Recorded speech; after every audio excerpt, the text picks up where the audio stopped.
একটি সবুজ শ্যামল গ্রামের নাম ছিল শান্তিপুর। সেই গ্রামে থাকত এক দরিদ্র কিন্তু সৎ কৃষক।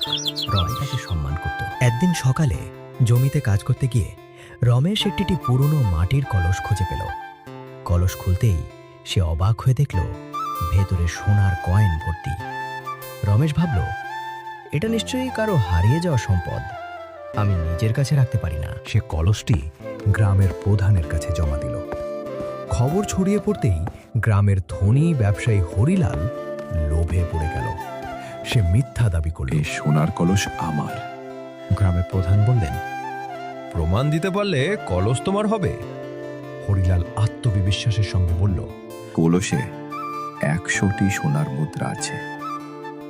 সবাই মিলে গুনে দেখল, সেখানে ছিল মাত্র 80টি মুদ্রা। প্রধান হেসে বললেন, যেহেতু তোমার কলসে 100টি মুদ্রা থাকার কথা, এটি তোমার নয়। আর রমেশ কোনো দাবি করেনি, বরং সততার সঙ্গে জমা দিয়েছে।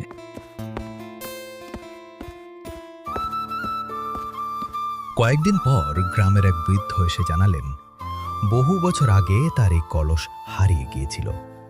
তিনি কলসের নকশা ও ভেতরের মুদ্রার সংখ্যা ঠিকভাবে বর্ণনা করলেন।